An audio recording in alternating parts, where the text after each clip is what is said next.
ఎవరేమనుకున్నా కూడా I don't care అని చెప్పారు. రైట్, దీని గురించి మనతో మాట్లాడడానికి ఇచ్చి వేణుగోపాల్ రెడ్డి గారు టీడీపీ అధికార ప్రతినిధి, అలాగే ఎన్ఆర్ఐ, అలాగే కావలి గ్రీష్మ గారు టీడీపీ ఎమ్మెల్సీ మనతో పాటున్నారు. ముందుగా గ్రీష్మ గారు విన్నారు కదా, ఇప్పుడు దాకా మీరు విన్నారు, నేను విన్నాను రేవంత్ రెడ్డి గారు మాట్లాడిన మాట. నిజంగా అసలు చాలా హ్యాపీ కదా మీకైతే ఈరోజు తెలుగుదేశం పార్టీ వాళ్ళకి? అవునన్నా, చాలా హ్యాపీగా ఉంది ఈరోజు. యాక్చువల్లీ ఈరోజు మాకు మామూలుగానే మహానాడు అంటేనే ఒక డిఫరెంట్ వైబ్లో ఉంటాం మేము. ఈ 2 days ఎవ్రీ ఇయర్ వెయిట్ చేస్తాం. అంటే పొలిటికల్ పార్టీ మీటింగ్స్లో కలుస్తాము, లేకపోతే ఆన్ గ్రౌండ్ చాలా పనులు చేస్తాము, ఇవన్నీ ఉంటాయి మాకు డైలీ ఇవి ఉంటాయి. కానీ ఈ 2 రోజులు ఏంటి అని అంటే మాకు ఒక కార్యాచరణ అంటూ ఉంటుంది. వక్తలు మాట్లాడతారు, సార్ మాట్లాడతారు, ఒక ఎజెండా మీద వెళ్తాం. లాస్ట్ ఇయర్ పెట్టిన తీర్మానాల గురించి డిస్కస్ చేస్తాం, మళ్ళీ తీర్మానాలు ఇప్పుడు పెట్టుకుంటాం.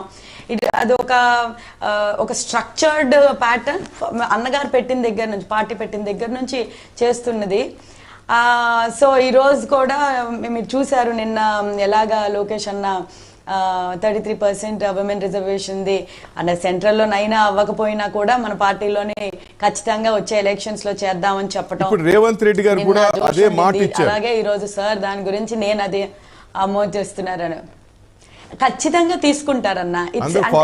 అది ఎప్పుడు కూడా మీరు ఒకటి చూడండి, ఎప్పుడు చూడండి, టీడీపీ ఏదైనా ప్రవేశపెట్టింది అంటే మేము రోల్ మోడల్ లాగా ఉంటాం. తెలుగుదేశం పార్టీ ఏ సంస్కరణకు తీసుకొని వచ్చినా కూడా ఒక దేశంలోనే రోల్ మోడల్ లాగా ఉండి చాలా పార్టీలు, national party, state parties, regional parties ఇవన్నీ మేము పెట్టేవి చాలా మట్టుగా అన్నగారి దగ్గర నుంచి అవన్నీ పాటిస్తూ ఉంటారు. ఇది మంచిదే కదన్నా, ద మోర్ ద మెరియర్. ఎంతమంది మహిళలు చట్టసభల్లోకి వచ్చి పాలసీ మేకింగ్కి వస్తే ఇంటి కుందేలాగే ఉండకుండా వాళ్ళు కూడా నాయకత్వ ప్రతిభను చూపించి వాళ్ళ సొసైటీని మారుస్తారు అని అంటే ఇంకా ఇంతకన్నా హ్యాపీ మూమెంట్ ఏముంటుంది చెప్పండి. అండ్ ఇంకొకటి, ఈరోజు మీరు ఇందాక చెప్పినట్టు అన్నగారి విగ్రహం హైదరాబాద్లోని యాక్చువల్లీ జూబ్లీహిల్స్ ఎలక్షన్స్ బై ఎలక్షన్స్లోని ఏదైతే జరిగిందో ప్రామిస్ చేశారు రేవంత్ అన్న. చాలామంది మాకు ఇక్కడ కామన్ ఫ్రెండ్స్ ఎవరైతే ఉంటారో న్యూట్రల్ గా ఉండే మంది చాలా మంది అడిగారు, ఏంటి లాగా స్టేట్మెంట్ ఇచ్చేసారు, సో నిజంగా విగ్రహ ఆవిష్కరణ చేస్తారా అని. అన్న నందమూరి తారక రామారావు గారు ఒక యుగ పురుషులు. ఆయన ఒక పార్టీ స్థాపించారే గాని ఆయన ఒక పార్టీకి సంబంధించిన వ్యక్తో లేకపోతే ఆయన ఒక పార్టీకో లేకపోతే దేనికో కన్ఫైన్ అయిన వ్యక్తి కాదు. ఇరు తెలుగు రాష్ట్రాల్లోని తెలుగు వారు ఎక్కడున్నా కూడా ఆయనలోనే రాముడిని చూసుకుంటారు, ఆయనలోనే కృష్ణుడిని చూసుకుంటారు, ఆయనలోనే ఎంతో మంది దేవుళ్ళని చూసుకుంటారు. సో ఎమోషన్ అనేది, అన్నగారి మీద ఉండే ఎమోషన్ అనేది నాకు తెలిసి ఈ దేశ చరిత్రలోని ఎవరి మీద అంత ఎమోషన్ రాదండి తెలుగు వారికి. ఎస్పెషలీ మేము ఎక్కడికి వెళ్ళినా సరే, మేమైనా ఇర్రెస్పెక్టివ్ ఆఫ్ ద పార్టీస్, అన్నగారిని ఒక్కసారి తలుచుకుంటే ఆయన తెలుగు వారి కోసం చేసిన పోరాటం కానివ్వండి, లేకపోతే తెలుగు ప్రజల కోసం ఆలోచించే విధానం కానివ్వండి, తెలుగు రాజకీయాల్లోని ప్రేమతోటి రాజకీయాలు చేయటం, ప్రజల కోసం, ప్రజలతో, ప్రజల శ్రేయోభిలాష్ కోసం ఆయన అంత సక్సెస్ఫుల్ యాక్టర్గా ఉండి కూడా ఆయనకు అసలు ఏమీ అవసరం లేదు. నిజంగా చెప్పాలంటే చాలా కంఫర్టబుల్గా ఉండొచ్చు, బట్ ప్రజాసేవ కోసం ప్రజానాయకుడు అయ్యారు మా అన్న నందమూరి తారక రామారావు గారు. అలాంటిది ఆయన స్టాచ్యూ, ఆయనకి నివాళిగా ఈరోజు స్టాచ్యూ పెట్టడం అనేది నిజంగా అందరి ఇరు రాష్ట్రాల ఆంధ్రుల దగ్గర నుంచి రేవంత్ అన్నకి చాలా కృతజ్ఞతలు చెప్తున్నా అండి. చాలా సంతోషంగా ఉంది. It is a historic moment. And అది కూడా ఈ రోజు చేయటం అనేది అది మరి మాకైతే కంటతడి వచ్చేస్తుంది. ఎస్, 2 పండుగలు లెక్క మీకు, అంతేనా? అక్కడ ఒక పండుగ, ఇక్కడ ఒక పండుగ. అంతే అంతే అంతే.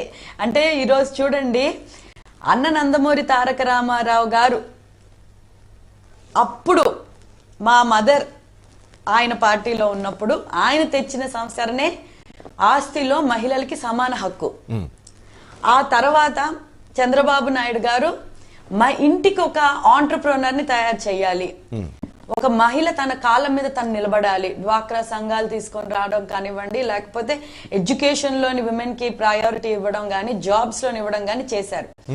ఇప్పుడు లోకేష్ అన్న చూడండి, ఆయన పెట్టిన దాంట్లోని మహిళలు ఇంటికొక ఏమంటారు పాలిటిక్స్ ని రాజ్యాన్ని రాష్ట్రాన్ని నడిపే ఒక నాయకత్వం వహించే మహిళని క్రియేట్ చేయాలని అనుకుంటున్నారు అని అంటే అది ఎంత గొప్ప విషయం.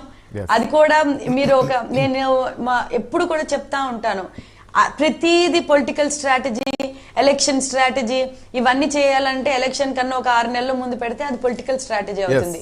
3 సంవత్సరాల ముందే పెడితే దానికి అర్థం ఏంటి తెలుసా అన్న?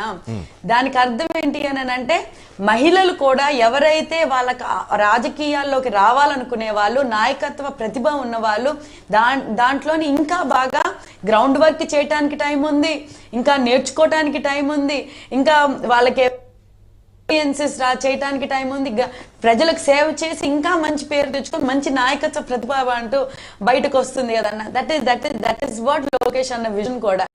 హ్యాట్స్ ఆఫ్ టు లోకేష్ అన్న అండ్ థ్యాంక్ యూ ముఖ్యమంత్రి గారికి, అలాగే లోకేష్ అన్నకి చాలా మనస్ఫూర్తిగా మా శ్రీశక్తి తరఫున కృతజ్ఞతలు తెలియజేస్తున్నాం. ఒక్క నిమిషం మనతో పాటు విజయనగరం ఎమ్మెల్యే అలాగే మీ సహచరాలు పూసపాటి అదితి విజయలక్ష్మి